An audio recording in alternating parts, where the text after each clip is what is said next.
Hello दोस्तों, स्वागत है आपका एनबी एकेडमी पर। मैं जावेद हुसैन आपके साथ लेके आया हूं टॉपिक आपका आव्यूह विधि से समीकरण को हल करना।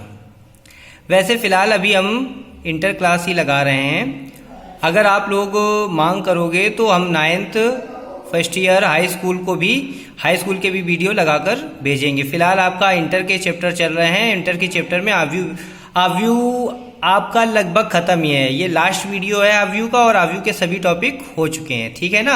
ये भी लॉन्ग में आपका पूछा जाता है, आव्यूह विधि से समीकरण को हल करना। ज़्यादा बातें ना करते हुए हम चलते हैं अपने टॉपिक आव्यूह विधि से समीकरण को हल करने पर, ठीक है। इसमें उदाहरण किस तरीके से पूछा जाता है, निम्न समीकरण को आव्यूह विधि से हल करो। या तो इस टाइप से कहेगा, या कहेगा दिए गए समीकरणों में, जैसे कि ये समीकरण दिए गए समीकरणों में एक्स वाई जेड का मान ज्ञात करना, ठीक है। और आव्यूह विधि से आपसे पूछा जाता है बोर्ड एग्जाम में, तो इसलिए बोर्ड एग्जाम की दृष्टि से ये बहुत ज़्यादा इंपॉर्टेंट है, तो थोड़ा सा इस पर ध्यान दीजिए। समीकरण आपको इस रूप में दिए गए होंगे और कहेगा आव्यूह विधि से हल कीजिए। तो चलिए चलते हैं इसके हल की तरफ, ठीक है। हल में सबसे पहले आपको दिए गए समीकरणों को आव्यूह रूप अर्थात ax बराबर b के रूप में लिखने पर, यानी कि सबसे पहले हम दिए गए समीकरण को ax बराबर b के रूप में लिखते हैं। ax बराबर b, a मतलब आव्यूह यानी कि जो संख्या वाला पार्ट है वो a कहलाएगा, एक्स वाई जेड वाला पार्ट आपका x कहलाएगा, और b कहलाएगा RHS वाली संख्याओं का रूप, ठीक है ना। तो पहले जो a है तो a यानी कि ब्रैकेट में संख्या वाला पार्ट उसी रूप में लिखना जिस रूप में समीकरणों में दिया गया है, ठीक है ना। तो समीकरणों में दिया है 9 8 -7, तो उस हिसाब से लिख लिया 9 8 -7। फिर दूसरे समीकरण में है 3 -2 -1, तो ये हो गया 3 -2 -1। और तीसरी समीकरण में है 6 -5 प्लस का 4, ठीक है। तो ये आपका a कहलाएगा। क्या कहलाएगा? ये आपका a कहलाएगा। x मतलब एक्स वाई जेड लिखने का तरीका यही रहेगा, लिखने का तरीका आप चेंज नहीं कर सकते हो, ठीक है ना, ये निर्धारित है। तो x की जगह पे एक्स वाई जेड, और b की जगह पे 14 10 4, ठीक है ना। इस तरीके से लिखने के बाद आपका काम क्या होगा कि जो आव्यूह वाला पार्ट है उस तरफ उठ के गया, तो वो किस चीज में बदल गया? इनवर्स में। आव्यूह वाला पार्ट उस तरफ, देखो यहाँ पर a वाला पार्ट लिखा हुआ, तो वो दूसरी तरफ गया तो किस चीज में बदल गया? इनवर्स। यानी कि हम कह सकते हैं ये a की वैल्यू थी और a के ऊपर इनवर्स चढ़ गया, यानी कि ये बन गया a इनवर्स। क्या बन गया? a inverse. यानी कि अब हमें a इनवर्स निकालना होगा, इसलिए इस चीज को समीकरण 1 डाल के यहीं पर छोड़ देते हैं, ठीक है। अब a की वैल्यू लेते हैं, यानी कि जो हमारा a था उसको हम लेते हैं, a को उठा लिया। अब a इनवर्स निकालने का इससे पहले वाले वीडियो में हमने a इनवर्स निकालना आपको सिखाया था। तो जिन लोगों ने हमारा पहला वीडियो नहीं देखा है वो इससे पहला यानी कि मैट्रिक्स पार्ट 5 को देखकर, मैट्रिक्स पार्ट 5 को देखकर ए इनवर्स निकालना सीख लीजिए, और उसके बाद देखते हैं कि हमारा ए इनवर्स कैसे निकलता है, ठीक है। तो सबसे पहले कि जो ए वाला पार्ट था उस तरफ चला गया, ए इनवर्स हो गया, ये बी की वैल्यू वहीं पर है और एक्स ए की वैल्यू भी वहीं पर, यानी कि एक्स वाई जेड भी वहीं पर है और बी वाला पार्ट भी वहीं पर है। केवल आगे वाला पद उस तरफ उठ के गया, तो ये किस चीज में बदल जाएगा? माइनस में। घातें किस चीज में हो जाएंगी? माइनस में। इसी को हम कहते हैं इनवर्स, और ये ए की वैल्यू थी इसलिए बन गया ए इनवर्स। यानी कि अब हमें ए इनवर्स निकालना होगा और इस समीकरण में रखवाना होगा। तो ए की वैल्यू हमारी जो थी हमने उसको उठाया, ए की वैल्यू यही थी, बस इनवर्स नहीं लगाना क्योंकि यहाँ पर रखा हुआ वैल्यू ए थी। तो a बराबर हमारा था 9 8 -7, 3 -2 -1, 6 -5 4, ये हमारे a की वैल्यू थी। और हमने कल ए इनवर्स निकालने जो हमारा पार्ट 5 मैट्रिक्स का था उसमें बताया था कि सबसे पहले सारणी की मान निकालते हैं। सारणी की मान निकालने के लिए उसका चिन्ह चेंज हो जाता है, यानी कि आव्यूह के चिन्ह से चेंज होकर ये सारणी का चिन्ह लग जाता है। और विस्तार करने का तरीका भी बताया था, फिर से आप देख लीजिए। 9 लेंगे तो 9 वाली लाइनें छोड़नी पड़ेंगी, 9 लेंगे तो 9 वाली लाइनें छोड़नी पड़ेंगी। तो 4 दूना -8 और 5 से कम माइनस माइनस प्लस 5 हो गया। पर यहाँ कैसे माइनस? क्योंकि यहाँ पर एक माइनस पहले से ही होता है। विकर्ण के अनुरूप मल्टीप्लाई करोगे तो जो चिन्ह आएगा वही रखना पड़ेगा, और विकर्ण के विपरीत अगर मल्टीप्लाई करोगे तो जो चिन्ह आएगा उससे अलग, यानी कि माइनस का मल्टीप्लाई करके चिन्ह को रखते हैं। तो माइनस माइनस प्लस हुआ था और अपोजिट गुणा किया था, इसलिए निगेटिव यहाँ पर भी एक होता है, ये हो गया माइनस।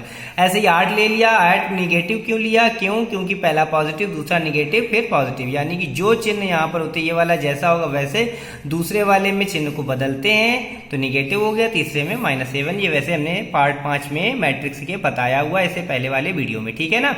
तो 8 जब लेंगे तो 8 वाली लाइन छोड़ना पड़ेगी, 8 तिरका 24, 6 कम 6, माइनस माइनस क्या हो गया, -1 यहाँ होता है और एक माइनस यहाँ पर मिल गया प्लस, ठीक है। अब चलते हैं -7 पे, -7 लिया क्यों, कह दो माइनस क्यों लिया, अरे भाई जो होगा वही लेंगे पर बीच वाले का चिन्ह बदलते हैं, ठीक। ये जो होंगे आगे पहला और लास्ट वाला जो होगा वो वही रखना पड़ेगा। तो जब 7 लोगे तो 7 वाली लाइन छोड़नी पड़ेगी।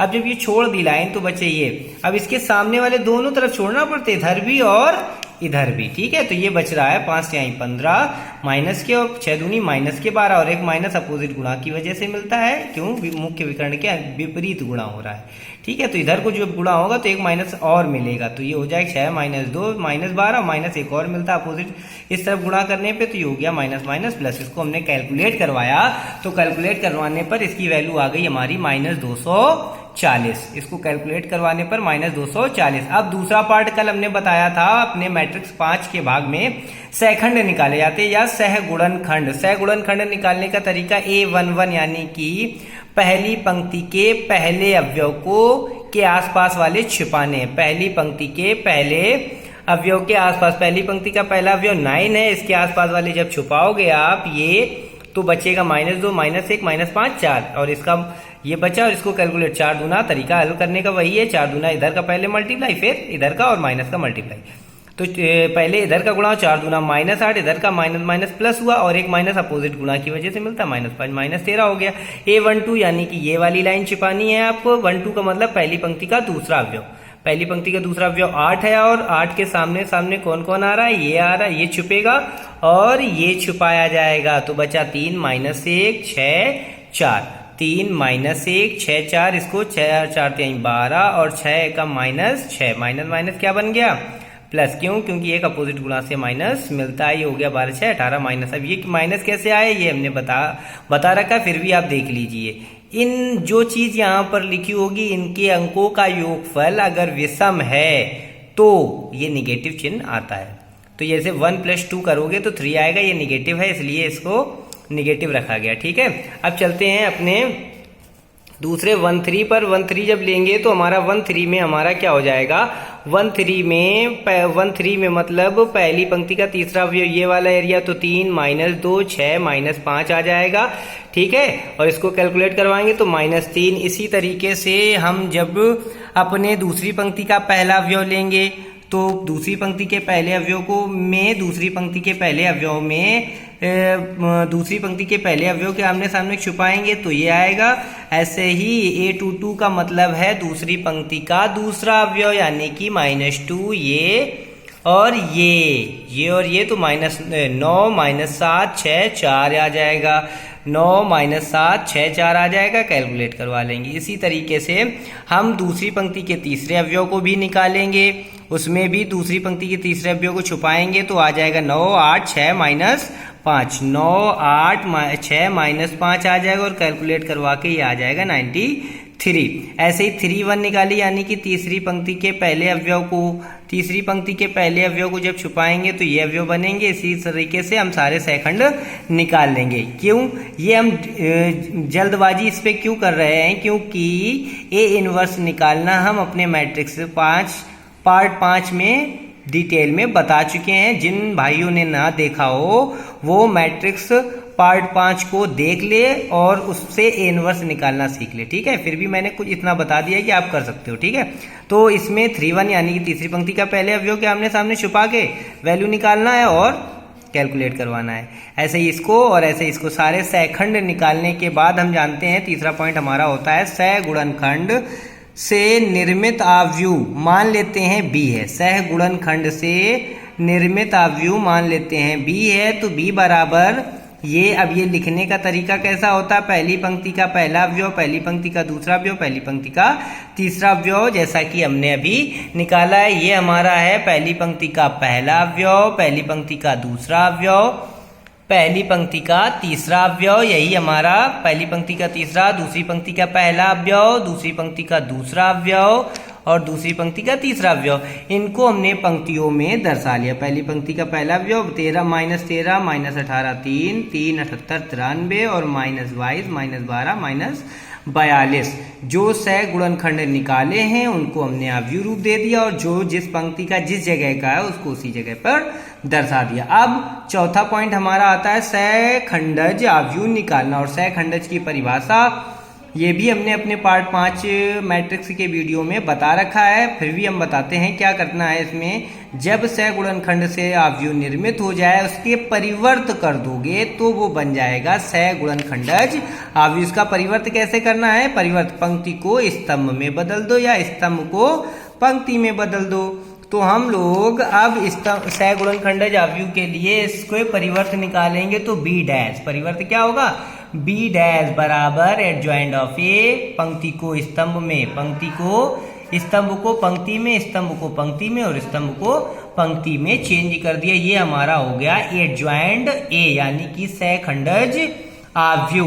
अब सहखंडज अवयव निकालने के बाद ए इनवर्स का फॉर्मूला लगाइए। ए इनवर्स बराबर एडजॉइंट ऑफ ए बटे mod of A, adjoint of A बटे mod of A, adjoint A. अब मॉड ऑफ ए हम केवल 240 अगर अपॉन में लिख दो, ऊपर एक ना लिखें तो क्या ये अच्छा लगेगा आपको? क्या ये अच्छा लगेगा? नहीं लगेगा ना। तो एक अपनी तरफ से हम लोग लिख लेते हैं, ठीक है ना। और माइनस हमारे पास पहले था, क्यों? माइनस मॉड ऑफ ए की वैल्यू माइनस 240 थी। कितनी थी? माइनस 240 थी, इसलिए वो वाला माइनस यहाँ पर लगा हुआ, तो 1 अपनी तरफ से हम लोग लिख सकते हैं। और ये मॉड ऑफ एडजॉइंट ऑफ ए की वैल्यू हो गई, ठीक। ये ए इनवर्स निकल आया। अब यह मान समीकरण 1 में रखते हैं। कहां पर? समीकरण 1, ये वाले समीकरण में। कहां पर रखना है? इस वाले समीकरण में रखना है, ठीक है ना। तो यह मान समीकरण 1 में रखते हैं और समीकरण 1 में रखवा दिया। तो देखो ए इनवर्स, जो इनवर्स वाला अवयव था या वो ए की वैल्यू थी, यानी कि ए इनवर्स का मान ए इनवर्स की जगह पर रखवा दिया, बी वाला मान अपने बी की जगह पे। अब मल्टीप्लाई करवाते हैं। मल्टीप्लाई का तरीका हमारा क्या होता है? इधर वाले यानी कि बाद वाले स्तंभ का पहले वाले अवयव की पंक्तियों के अवयवों से करवाते हैं। तो देखते हैं जरा, 14 का -13 से मल्टीप्लाई होगा तो 182 आ जाएगा। 10 का 3 से होगा 30 हो जाएगा, बीच में प्लस लगता है, ये पहले बता चुके हैं। और 4 का 22 से 88 आ गया। यानी कि फिर से तरीका सीखो, इधर वाले यानी कि बाद वाले अवयव के स्तंभ को पहले वाले अवयव की पंक्तियों के अवयवों से गुणा करवाते हैं। और तरीका ये है कि पहले वाले अवयव का पहले वाले अवयव से प्लस दूसरे वाले अवयव का दूसरे वाले से, फिर प्लस, फिर तीसरे वाले अवयव का तीसरे वाले अवयव से, ठीक है। फिर ऐसे ही दूसरे वाले, फिर वही नीचे वाली लाइन में भी यही करना। 14 का 18 यानी कि पहले वाले का पहले वाले से, 10 का 78 से यानी कि दूसरे वाले का दूसरे से और तीसरे वाले का तीसरे से। ऐसे ही तीसरी लाइन पे भी मल्टीप्लाई कर लिया और कैलकुलेशन करवा दिया। तो कैलकुलेशन करवाने पे पहली लाइन में आपको जब आप कैलकुलेट करवाओगे, जोड़ो घटाओगे, तो इसको आ जाएगा -240। दूसरे बारे में जब कैलकुलेट करवाएंगे तो आ जाएगा 480 और तीसरे बारे में कैलकुलेशन करवाने पर 720 आ जाएगा। अब ये -240 का जब अंदर डिवाइड करोगे, बटे में लिखा हुआ है ना, ये कहां पर लिखा हुआ है? ये कहां पर लिखा हुआ है? डिवाइड में लिखा हुआ है ना, अपॉन में लिखा हुआ है। जब अपॉन में लिखा है तो डिवाइड ही किया जाएगा। तो 240 का अपॉन इसके 240 में करेंगे, माइनस माइनस क्या हो जाएगा? प्लस। तो 240 एकम 240 बटे 240। फिर यहाँ पर आएगा 480 बटे 240 निगेटिव। फिर इसका मल्टीप्लाई इस पे भी करवाएंगे, क्योंकि अवयव में सभी पदों में मल्टीप्लाई करवाएंगे तो 240 से 240 कैंसिल होगा, बचेगा 1। 480 से 240 को काटोगे तो -2 और 720 को जब 720 कैसे? देखो 240 720 है ऊपर आपका, अब ये प्लस में था और आपका -124 मल्टीप्लाई जब करवाओगे तो ये आ जाएगा और इसको काटोगे तो कितना आ जाएगा? ये आपका आ जाएगा 3। पर कैसा? निगेटिव। कैसा आएगा? ये आ जाएगा निगेटिव। तो यहाँ पर जब मल्टीप्लाई करके डिवाइड करोगे तो x y z की वैल्यू आ गई 1 -2 -3। पर डायरेक्ट नहीं लिख सकते, हम जानते हैं कि अवयव में तुलना करवानी पड़ती है। तो अवयव की तुलना करवाएंगे, तुलना करने पर x की जगह पे आपका 1 हो गया, y की जगह पे आपका 2 हो गया माइनस का, और z बराबर -3, ये आपका आंसर हो गया। अच्छा, कल ये आव्यूह चैप्टर आपका कंप्लीटली खत्म हो गया है, ठीक है ना। तो आव्यूह चैप्टर के बाद अब हम लोग स्टार्ट करेंगे सारणिक। अब हम लोग क्या स्टार्ट करेंगे? सारणिक। सारणिक चैप्टर पढ़ेंगे बारी बारी से, इसके तरीके को सॉल्व करने का तरीका देखेंगे, और सॉल्व करने के तरीके के बाद इनके क्वेश्चंस पे डिस्कशन करेंगे। आव्यूह और सारणिक दोनों चैप्टर मिला दोगे तो बोर्ड एग्जाम में आपका लगभग 30 नंबर पक्के हो जाएंगे, ठीक है। तो इसको बहुत ध्यान से देखिए और अपने दोस्तों तक शेयर कीजिए।